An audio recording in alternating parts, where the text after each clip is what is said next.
تو قسمت قبل دیدیم که صداقت با فهمیدن این قضیه که فکری خانم عکس بورهان رو به هالیس نشون داده و باعث شده بورهان کشته بشه، آلیا رو از عمارت بیرون میکنه. اما چه قسمت پرهیجانی در انتظارمونه. تو قسمت بعدی خواهیم دید که آلیا برعکس همیشه که سعی میکرد با زبون خوش و منطق با صداقت خانم صحبت بکنه، این بار از فرط عصبانیت سعی در به آتیش کشیدن خونه داره. جیهان هم وارد زندون میشه تا به رازهای کشته شدن برادرش پی ببره و از عاملین انتقام بگیره.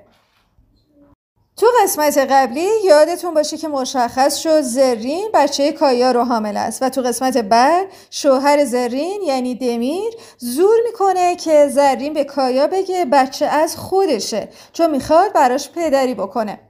özkan شوهر ناره تو قسمت بعد به هوش میاد و باید ببینیم ناره در مورد özkan و شاهین چه تصمیمی میخواد بگیره. و اما مینه، شخصیتی که همه منتظرن از کل سریال حذف بشه چون کسی دوستش نداره.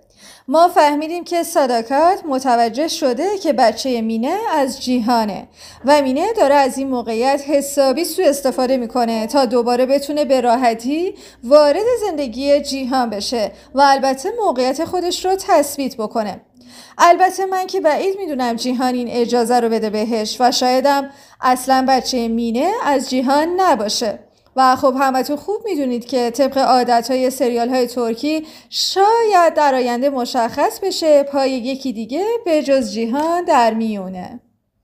مشخصه که قسمت بعدی بسیار جنجالی و هیجانی خواهد بود.